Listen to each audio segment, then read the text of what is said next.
Be careful of any relationship where the person gives you what they want you to have and not what you ask for or what you need. I went on a date with this guy a long time ago, a couple years ago, and I asked for pink roses on our date. This man showed up with a small bouquet of an arrangement of flowers, including like a sunflower and a couple other things. I asked him, "Oh, do they not have any roses?" And he was like, "What if this is what I wanted you to have and not the pink roses? But I asked for pink roses, so why would you make a decision on my behalf?" People who don't know how to ask for their needs are going to call me entitled, but the reality is I'm a type of woman who knows what she wants and asks for it. I find it really funny that men will say women don't know what they want, they don't know what they want, but when they come across a woman who is very self-assured and knows what she wants, they like to take you down a peg by giving you what they want you to have. They'll call you demanding, they'll call you difficult, they'll say that you don't know how to collaborate and how to compromise. Well, in the words of Miss Eartha Kitt, compromise for what? I don't want to turn this into a gender discussion because it's not a man woman thing, it's a people thing. People who do not try to give you what you are asking for or even what they observe that you need, instead they give you little bits and pieces, not because they don't have it to give, which is understandable, but because they either don't want to admit that they don't have it to give or because they want to put you down a peg because they feel like if they give in to what you want, then that means that they're subjected to you instead of just honoring the fact that you're somebody who has a particular desire or need. And being in a relationship with someone when it's healthy means that you meet needs in a very real and tangible way. People who feel that that eats at their ego are not healthy people in and of themselves, because the reality is they would want their needs to be met in whatever particular way, or they are jealous of you because you know what you want in this life, but they don't. And they're scared to ask for what they want. So they belittle you and they project onto you their feelings of insecurity by giving you less than what you need or desire. As a relational trauma therapist, even if they're doing it from a non malicious perspective, but because they are insecure within themselves, eventually they're going to self sabotage their relationship with you. I'm sure you've experienced that. If there's somebody who, when you ask for certain needs to be met, they don't give you the full thing, or they adjust, or they call audibles on your behalf, you might want to reevaluate that relationship and its health and the well being of that person. One of the worst parts about that is she specifically asked for what she likes.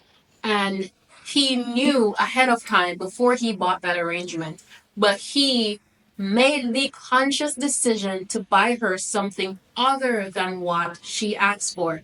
And if she had went with that, then he would have known that she's the type of woman who would accept whatever he gave to her. That was the first test. And I'm happy that she was able to realize that that was a red flag and walk away from that instead of just following him down that path of he's just gonna drop breadcrumbs for her and she's just gonna have to pick up whatever he decides to give her. And there are some men who will try to make a point about how women don't try to speak up and how they can't read minds and women need to be more expressive about what they want and what they need. And there are some women who do, and then these same men will be like, oh, well, I'm not going to give that to her, or I can't do that, or I don't want to do that. If she said she likes a certain type of flowers and you went to get it and there wasn't any, and you come with flowers, I wouldn't say come empty handed, but if you come with flowers, you should come and say, they didn't have what you liked, so I got you this. I hope you like it. Not, oh, what if this was what I wanted to give to you? Like, come on. Most men stay with a woman because he know what she brings to the table. It's a lot of men out here that don't even want to be with the woman. They just don't want nobody else to have her because they haven't found no one else to replace her yet. Most men don't want to be with her. They just in survival mode. They need somewhere to stay. They're using her for something, whether it's physically, emotionally, whatever it is, he's using her. A lot of loyal, good women lose themselves because they emotionally invested into this one man, and they're not one of those girls to just hop on this person, hop on this person, hop on to this person. So, and he knows that, and he used that as his advantage to manipulate her to make her feel small, maybe make her feel ugly, make her feel like she's not worthy enough for another man to come in and take his spot. And he's gonna keep on draining her until someone else come along that he really likes, or he really want to invest his time into, and then leave her out to dry and be by herself. And that is a selfish man. Meet me at the top. One of the things as women that I think we need to acknowledge is a man who keeps coming back is not a compliment. If he is mistreating you and you're leaving him and he keeps coming back and doing the same thing and that cycle happens over and over, or if he keeps leaving you and then coming back to you and that cycle is happening over and over, That's manipulation. That is him coming back to you because he knows that he can. He knows that you won't cut access off to him. So if he feels lonely in the moment, he's like, oh, well, there's her. She always lets me come over. She always lets me sleep over. I'm just going to go to her because the woman that I really want, she isn't going to let me come in at this time of the night. Do not ever let a man think that your life is a revolving door that he can come in and go out as he pleases. So you've broken up with the guy 3 times, right? Because he's got issues. And he either still shows up at your house or he continues to send text messages with little heart faces and winky faces and kissy faces. Now, here's what you've got going on, okay? It's actually your behavior that's driving what he's doing. And I'm going to explain to you why. At some point, once you took him back the first couple of times, the man really put together that if he is consistent enough with just enough effort, you will give in during some weak moment and you will accept him back. Now, that is the thread that he's going to hang on because it's a proven fact in the history of your guys' relationship. Anytime you send a man a mixed signal, okay, and I'm going to be honest with you, telling him that you're done with him, but not blocking him in text message, that's a mixed signal to a guy, right? Because now, even though you're done, you have not eliminated that avenue of communication. So he is going to consistently try to wear you down, find your weak moment to where you're lonely or you need some attention or whatever it is, and then he's going to pounce on that opportunity. When you decide that you're done with someone, you're done with them. Okay. And I know what you're going to say. Well, he shows up at my house. You know what? I'm going to tell you something. If somebody showed up at my house and I didn't invite them over there, I'd call the law. If I'm done with somebody, if I know that they're toxic for me in my life, I'm going to do whatever I have to do to remove them or remove myself from the scenario. And then I bet you he would stop doing that. That is called harassment. That is not a breakup. That is him not accepting no as an answer. That is him almost bullying you to where you just give in to something against your will almost. This reminds me of something. When I was going through like my worst breakup and I was really taking it hard and this guy kept on coming in, going out, and I had a male friend that I would tell, and he said to me, he treats you that way because your self-esteem is low. And that really stuck with me. And he said specifically, if you were Beyonce, he would not treat you like that. If you were the president's daughter, he would not treat you like that. He treats you like that because of how you see yourself, how you present yourself. You're willing to go back every time, so why not? And that advice really made me change the way that I think about ending relationships and walking away from not only romantic relationship but any sort of relationship that really is not good for you. If you decide to walk away based on how someone is treating you, you have to stand on that. If someone realizes that I can treat you badly, but I can always come back, there's no reason for them to treat you good because they realize that you will take whatever they give to you. You have no standards, or you say you have standards but you don't enforce them, and that's the same as not having any at all. 3 red flags that'll show you that he's selfish and doesn't really care about you. Tune in. Number one, he wants everything done on his time. When he wants to see you, or when he wants to hang out with you or do stuff, it's only when he's available. But if you ask or you say you're only available at this time, or if you ask, can I see you this day, it's automatic no for him. Number two, when you want to vent to him, he doesn't really want to listen. He doesn't want to hear. He's like, I don't want to hear this. This is BS. But when he wants to vent to you, he wants you to be all ears. He wants you to listen to him and console him and be his emotional support. But he doesn't want to be your most emotional support. That's selfish as hell. And number three, he gaslights you. When you tell him like you're feeling a certain way about something between your relationship, he's like, oh, you're being dramatic, you're being clingy, you're being needy. If he says any of that, run away from that man as soon as possible. He don't give a shit about you. Men are the prize because they have standards. When it comes to dating, they are very active in ensuring that women face the consequences of behaviors they do not agree with. Meanwhile, women are very skilled at giving grace, making excuses for bad behavior. forgiveness, hoping for the best with no justifiable reason. AKA, we suck at making sure men face the consequences for their actions. The truth is, when it comes to dating women, men can pretty much do what they want. Women, we forgive disrespect, we forgive ghosting, we forgive cheating, we forgive multiple baby mothers, we forgive not looking after your kids. We're a lot more likely to forgive abuse. And I hate to say it, but I just want us to be more like men. I'm not saying it doesn't happen, but you tell me how many men you know that have been publicly cheated on by their woman and have actively forgiven her and made excuses for her and even go as far as to blame the man she cheated on. Oh, wait. You tell me how many men who continue to be in a relationship with a woman who had a side baby on them. Because you might not even be able to tell me one. No. Show me where women have held men accountable for their lack of virtue, for their sleeping around. Show me a woman that said, I'm not dating you because you are not marriage material, you are not partner material because you can't keep your legs closed. I could wait until my battery dies. Now, I'm not here to judge anyone because I have been guilty in the past of accepting less than treatment for a man. However, what I would like us now to do, ladies, is stand up. Because if you notice, the behavior of men as time goes on is getting worse and worse and worse when it comes to dating. And that is because they do not face any repercussions for their actions. I just wanted to add, there was a video I saw of this red pill guy. He was saying that women should not break up their families over a moment of weakness that a man might have. And that moment of weakness, he was talking about cheating. And I found it so hypocritical because if that woman cheated on him, he would immediately leave her. He would immediately break up that family. He would not tolerate that disrespect. And he would immediately call her a 304, you know what I mean? Because that's how they like to talk about women. He would not accept that from her. But when it comes to men, oh, he just had a moment of weakness. You should not break up your family for that.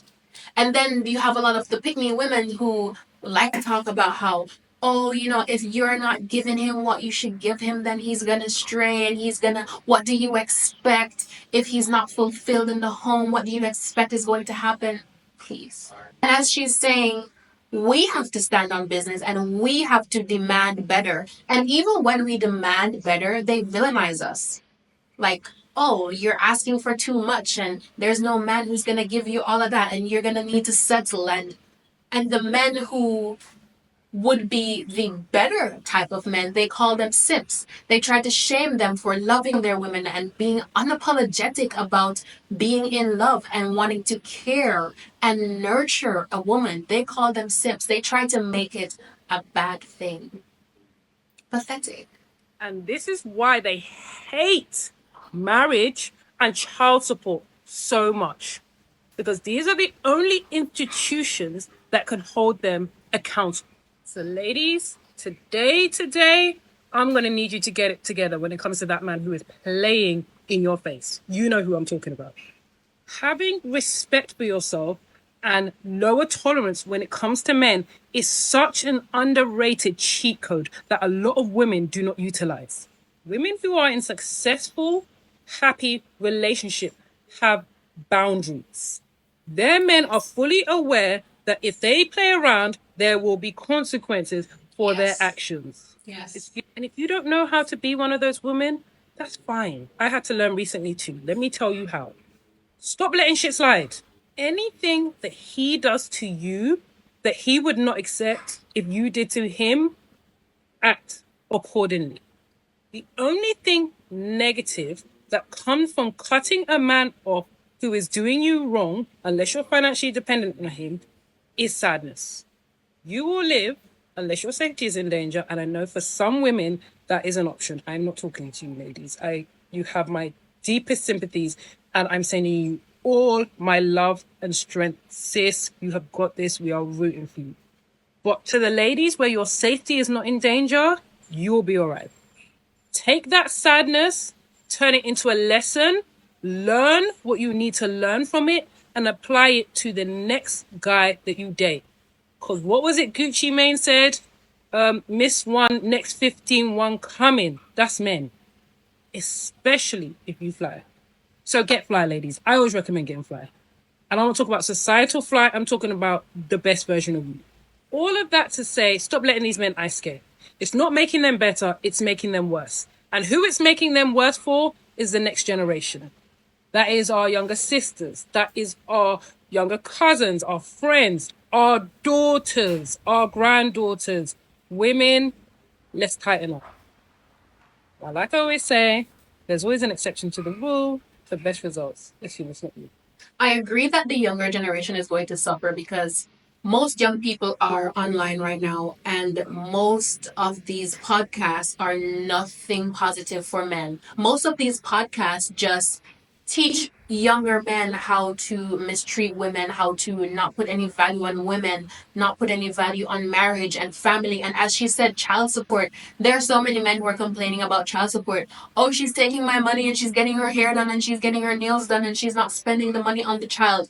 A woman should, if she is in a financial bind, whatever she gets from child support should go to the child. However, if you are seeing a woman take care of herself and that child is not lacking in anything essential, and you're going to assume that whatever you're paying in child support is taking care of the woman or making the woman look good, it's not because they care about the child. It's because they don't want that woman to look good for an next man. They don't want her to level up. They don't want her to outgrow him because some men get women pregnant to keep them down. I'm watching Dubai Bling, and I just want to come on here and vent real quick about Mona Katan's husband, because these types of men need to be avoided. Do not marry a man who tells you that you need to prioritize having children and creating a family with him, and in the same breath he tells you that changing diapers is where he draws the line. This man told this gorgeous multimillionaire entrepreneurial woman who is independent and doesn't need him that she should drop everything and get pregnant, but in the same breath, he told her, I'm not going to change any diapers. Mind you, this is his response after she expressed to him that she has an entire year of business that she needs to focus on, and she would consider getting pregnant at the end of the year. So she's not saying, I'm never going to have your children. She's saying, not right now. And he told her, drop everything and get pregnant. And at the beginning of the season, when they're doing all those character intros, she literally said, I'm a little bit insecure about my body weight and I don't want my body weight to increase, and that's why I don't want to have kids right now. Perfectly valid. Perfectly valid. Get to the body size that you want to get to and then get pregnant. Because if you are at a body weight that you don't like, you're gonna gain more weight when you're pregnant, which is gonna take a serious toll on your mental health, regardless of how ready you are to have that baby.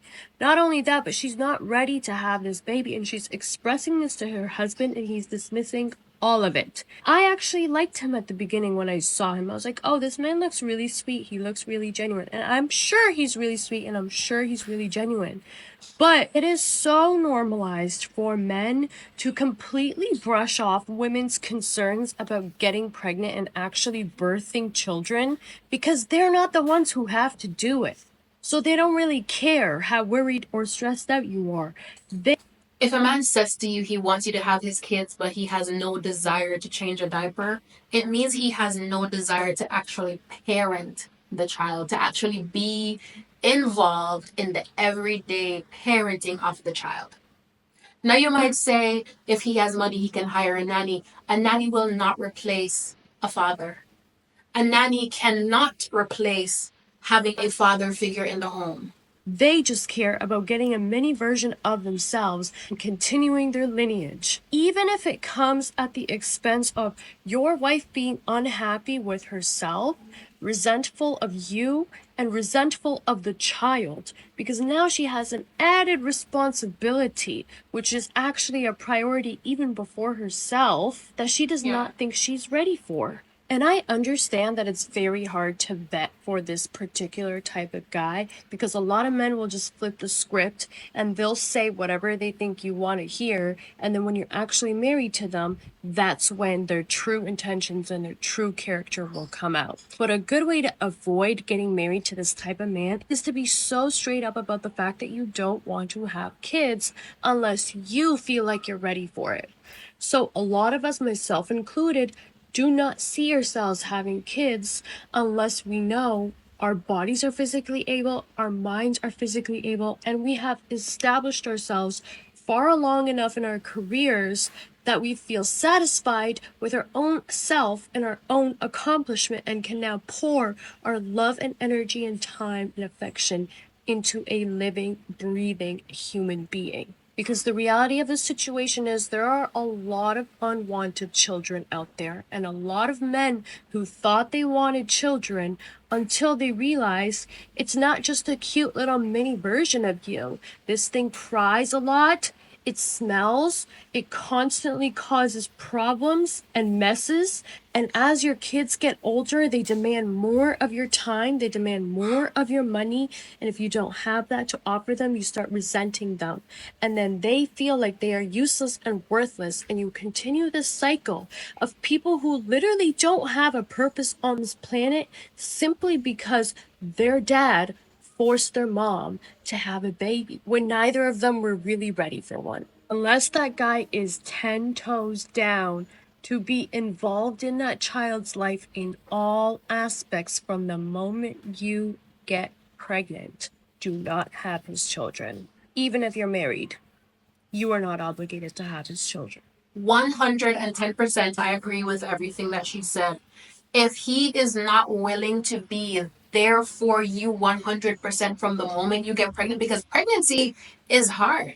And a lot of women, they have some serious pregnancy complications. A lot of women have some serious, like, first trimester symptoms. If he's not willing to be there for you from day one and be active and be a father, changing diapers, waking up in the middle of the night with the baby because you need rest too, then don't have his kids.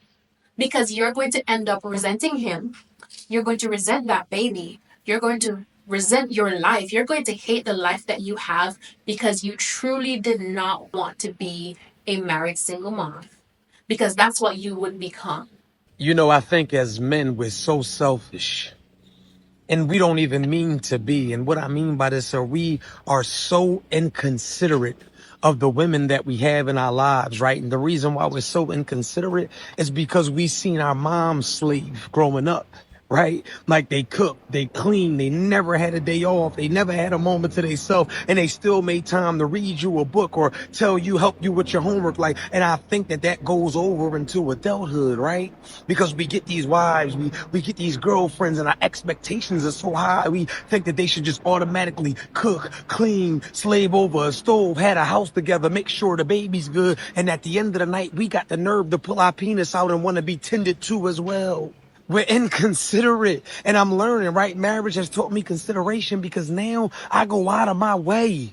No matter if I'm good at it or not, I go out of my way to create conversations. If she in the kitchen making string beans, maybe I could snap them. If she making macaroni and cheese, maybe I could shred the cheese. If she washing dishes, maybe I can dry and help put them up.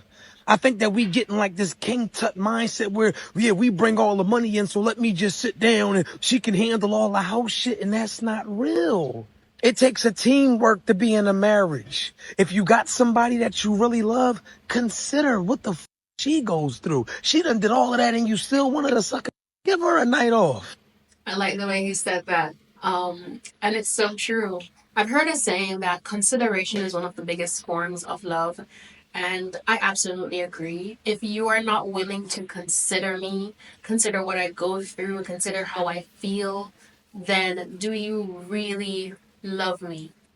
And it is my hope that every woman out there will see the value that she has within herself and assess her relationship, not just romantic relationship, but assess the relationships that she has in her life. Are they making her fulfilled? Are they making her happy? Is she being drained? Is she being hurt? Is she being manipulated? And have the strength to walk away. All right? You do not have to settle for whatever crumbs someone decides to give to you because you deserve better than that. Share your thoughts in the comment section below. Let me know what you think. As always, thank you so much for watching, and I'll see you in the next video.